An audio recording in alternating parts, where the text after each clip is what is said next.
আসসালামু আলাইকুম। আমরা অনেকেই ট্রেনে ভ্রমণ করি। ট্রেনের টিকিট রেল স্টেশনে গিয়ে টিকিট কাউন্টারে গিয়ে কাটা অনেক ঝামেলা মনে করি।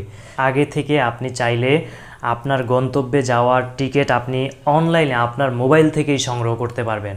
পুরো প্রসিডিউরটি এই ভিডিওতে জানিয়ে দিচ্ছি। আপনাদের সাথে আছি আমি নাজিম পাটোয়ারি। আপনারা দেখছেন নাজিমস গুডনেস।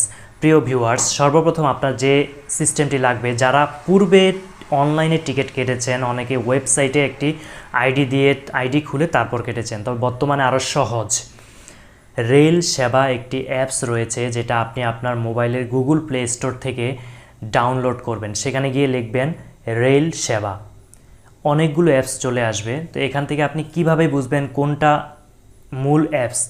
যে অ্যাপসের নিচে লেখা রয়েছে বাংলাদেশ রেলওয়ে, সেই অ্যাপসটি আপনি ডাউনলোড দিবেন। অলরেডি আমি আপনাকে লোগোটা দেখিয়ে দিচ্ছি, লক্ষ্য করুন। এই লোগোর অ্যাপসটি আপনি ডাউনলোড করে তারপর ওপেন করবেন। এখানে আপনার প্রয়োজন হবে একটি ইমেইল আইডি, একটি মোবাইল নাম্বার, আপনার ন্যাশনাল আইডি কার্ডের কপি। এই তিনটি জিনিস আপনার কাছে থাকলে আপনি সুন্দরভাবে এই রেল সেবা অ্যাপসটিতে রেজিস্ট্রেশন কমপ্লিট করে নিয়মিত আপনার প্রয়োজনে ট্রেনের টিকিট কাটতে পারবেন। তো এই তিনটি বিষয়, প্রথম রেল সেবা ওপেন করার পর অ্যাপসটি রেজিস্টার একটি অপশন চলে আসবে, নিচে দিয়ে লক্ষ্য করুন। এই রেজিস্টার অপশনে আপনি ক্লিক করে প্রথমত আপনার নাম, এনআইডি অনুযায়ী, এরপর যাবতীয় যে তথ্য ইনফরমেশনগুলো চাইবে, ঠিকানা সহ প্রয়োজনীয় জিনিসগুলো আপনি স্টেপ বাই স্টেপ দিবেন। জিমেল আইডি চাবে, মোবাইল নাম্বার চাবে, অবশ্যই একটি ভ্যালিড জিমেল আইডি দিতে হবে, কারণ যখনই আপনি টিকিট কাটবেন বা প্রয়োজনীয় ইনফরমেশান আপনাকে জিমেইলের মাধ্যমে জানিয়ে দিবে। তো এই তথ্যগুলো পুরোপুরি ফুলফিল করার পরে মোবাইল নাম্বার যেটি আপনার সাথে থাকে সেটি দিবেন। কমপ্লিট করার পরে আপনার মোবাইল নাম্বারে রেজিস্টারে ক্লিক করার পর মোবাইল নাম্বারে একটি ওয়ান টাইম পাসওয়ার্ড আসবে অথবা মেইলে, সেখান থেকে সেটি সংগ্রহ করে আপনি ওকে করে দিলে আপনার রেল সেবা অ্যাপসে আপনি রেজিস্ট্রেশন কমপ্লিট হয়ে যাবে। মানে আপনার একটি আইডি থাকবে, মেইল অ্যাড্রেস এবং পাসওয়ার্ড দিবেন, অবশ্যই সেখানে অপশন আসবে, সেটা আপনি সংরক্ষণ করে রাখবেন। তো সেখান থেকে আপনি রেজিস্ট্রেশন যখন সাকসেসফুল হয়ে যাবে, তারপর আপনি আবার লগ ইন করবেন এবং উপরের ঘরে আইডি দিবেন, দ্বিতীয় ঘরে পাসওয়ার্ড দিবেন। প্রবেশ করার পরেই সেখানে আপনি আপনার যাবতীয় সেবাগুলো দেখতে পাবেন। টিকিট কাটার নিয়ম, সংগ্রহ করার নিয়ম, টিকিট কখন কোন ট্রেন কোথা থেকে কোথায় যাচ্ছে, মানে রেলওয়ের সংক্রান্ত গুরুত্বপূর্ণ সকল ইনফরমেশান এটাতে আপনি পেয়ে যাবেন।